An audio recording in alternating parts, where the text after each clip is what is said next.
puisse être comblée.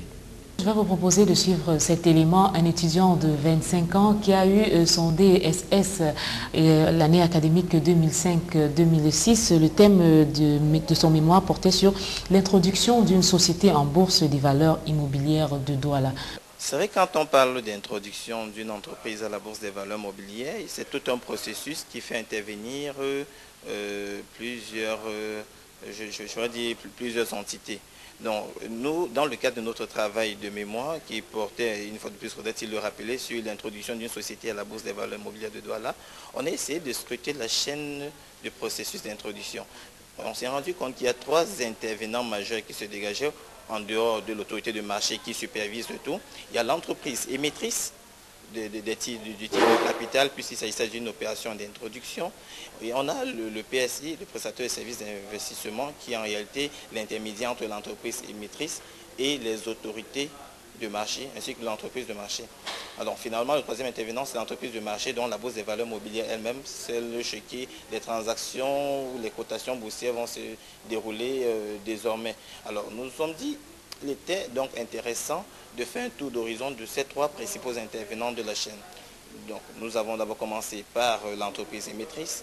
Donc, nous sommes allés à la direction financière de la Société anonyme des brasseries du Cameroun, qui, il faudrait peut-être le rappeler, est la société mère de la Société des eaux minérales du Cameroun, qui était à l'occasion introduite. Nous sommes allés sur le PSI introducteur, donc la banque qui a été intermédiaire dans le processus d'introduction.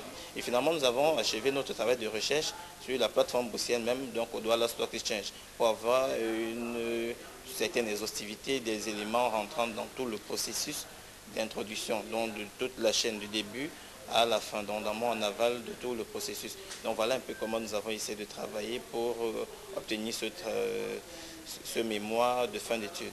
Il n'y a pas que des activités académiques qui donnent le là au rythme qu'emprunte un peu ma vie.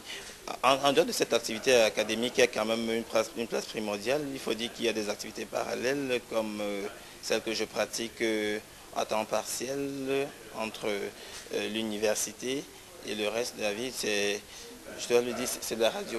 Donc je suis également présentateur et producteur radio. Donc c'est une chaîne privée de la place, de la capitale économique, donc ici à Douala. Et en dehors de mes activités académiques, c'est ce qui me donne un peu plus de coloration, de joie, de gaieté. C'est ce qui me permet d'allier aisément tous les bouts. Voilà.